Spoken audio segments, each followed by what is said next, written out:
afternoon, all. CamelbackTrading.org coming to you this Wednesday afternoon, August 9th.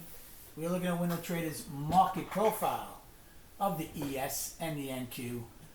So, a lot to talk about today. This is, my goodness, what an interesting day. These short-term traders are vicious, let me tell you. First off, let's start off with, look where we were pre-market. Look where we opened. We couldn't take out yesterday's high. We're still down on the daily. Same with NQ. Couldn't do it. Right? Righty. Same. Righty did what they usually do. A period took back their whole trend day from yesterday. We tried of an exact copy of what they did yesterday. I had a good day. Let me just say I had a very good day today, but there's a couple things. I got myself in trouble big time, got out of it. And I also missed something earlier, which really ticked me off. And I still had a great day. So this market does give us opportunities, even when you miss them, and or when you start too early or whatever. They tried to do what they did yesterday, right? NQ yesterday never took out the day's high. They didn't today either.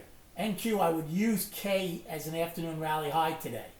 Righty just has 9Y. We have nothing. So if we open up inside of today's range tomorrow after the CPI comes out, put your hard hats on. Although I think we need hard hats every day. So we opened up and couldn't get the day's high. Now I'm on the mic 15 minutes before the open and giving what I'm looking for a possible short or a long when the market opens.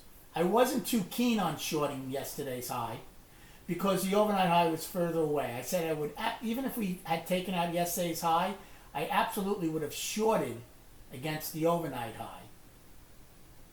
The other thing I said to the room was I wasn't too thrilled with where the overnight low was, especially once where we opened. I'm like, we're opening with higher value, a price probe, a price spike, and I'm not liking if we take the overnight low out. And we did right away. So now I have CD going on. Well, we have higher value. We have price spike. Yeah, but we got the overnight low. So a lot going on there.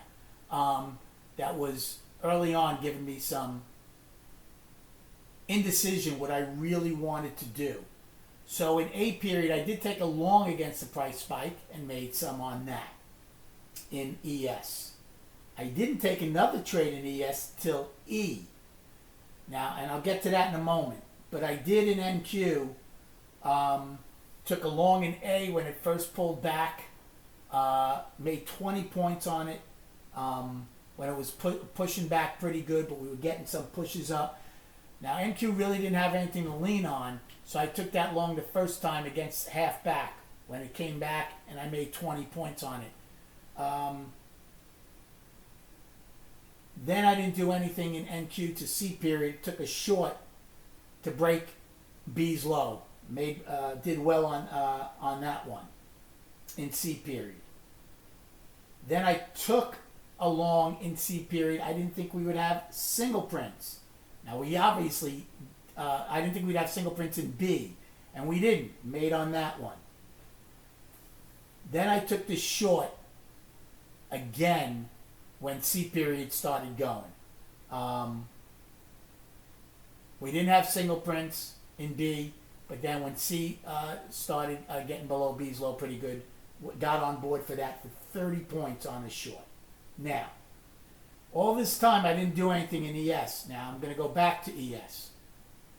The only other trade I took in NQ was a short in I period a couple of times, thinking we'd have an afternoon rally high, and made 10 points on that. Now, I got jaded a little bit because, like I said, I kind of got lulled. We have the price spike, we have higher value. Are we really going to get distance below A and B? So that was one thing. But the other thing was, what did I say in last night's video and what did I say in this morning's video? I said, if we get acceptance below A's high, they gave everything back up. There's nothing below us. It's a price vacuum. That's what I should have been listening to. So I missed this entire move in C and D. I was furious at myself. What I did to make up for some of it, though, I took a 5 lot short at 83 to go fill the gap at 78 and a quarter. And then I had a bid in to buy 7 to cover the rest of my short and go long at 78 and a quarter. So I ended up making 16 points on the short, 16 on the long. So it certainly made up. I made 32 points there. Certainly made up for missing all of this. Now, the last trade of the day, again, put myself into a hot spot. I got out of it, and if I held on to the whole thing, would have crushed it. But I started a short at 0150 once we filled this set of singles. I thought there was a chance to go up and fill the rest of them. I'm like, okay, I'm not going to do anything else until we do. That's why I took that small short. I was playing, I had a 2 lot in ES. I was playing twice. I played in I period and NQ for 10 points. Well, they filled the singles, and I took another 5 lot at 0950. Took one off for a point right away. I was still short 6 of them. Then I went to 12 and I added 4. So now I had a full boat on of 12 contract short. But when we got up to here, I was out about 70-something points. Now, granted, I was up about 40 points on the day, so technically I was down like only 30-something points. It wasn't disastrous. And I was still up a lot in NQ. I was not going to, that's all, I max out at 10. I was thinking, okay, are they going to do the same as yesterday, or are they going to roll over? When I took that short, when we filled the singles, I thought we'd roll over and keep pop down here and even lower volume pop down here. That obviously never happened. Well, then it finally started coming in. And I made money on the ones I was short at 12. I made money on the ones I was short at 950. The ones I was short at 0150, the 2 lot I took off at 0550. Now that was a lot of pain for probably 2 hours to only make, I think I made 8 points on that trade. Now I was down 76. So overall I made 8. So I got 80-something points back, if I look at it that way. Then to see this happen down here, I'm like, you've got to be kidding me. Never would have expected that. So 2 things today. Number 1, I got to be careful. I got fortunate. Right? I haven't been stubborn like this in a while, but it worked out. But even the more important one is, I got to listen to myself. I do these videos for you and for me to reinforce what happened and what didn't happen and what I'm looking for. And even though I had a little CD going on with the higher value and the price spike kind of holding an A, B in the beginning of C, once we took it out, I should have been full bore looking for shorts in C and D. So, things to take away from today. But again, look, I'm having a great week. That's another reason I was like, okay, obviously I didn't want to give 80 points back on my week, and I didn't. But that's kind of why I was a little, I was calm for 2 reasons. I still didn't expect them to do what they did yesterday 2 days in a row, which they didn't. And number 2, I had a big buffer. So, as far as destinations, we have today's high 449.20 and today's low 444.96. So again, not much. But ES, we have 78 and a quarter, which is our low. And then we have 21.50 as our high. So we missed yesterday's high by 3 ticks. And we missed SPY's high from yesterday by 3 cents. Utterly amazing.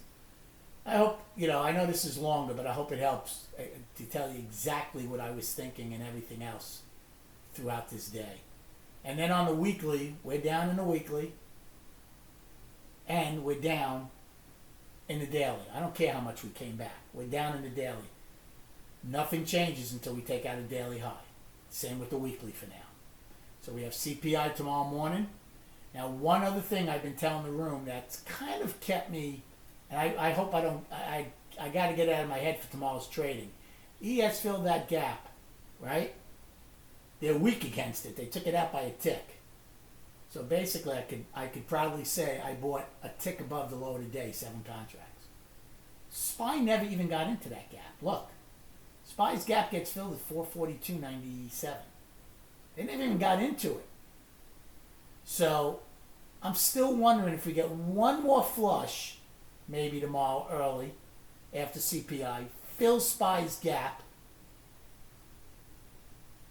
and then maybe that's all the sellers want to do. Something to keep in mind. Anyway, I hope you had a good day trading. Thanks for the likes and subscribing. Enjoy your evening, and we'll speak prior to the opening tomorrow.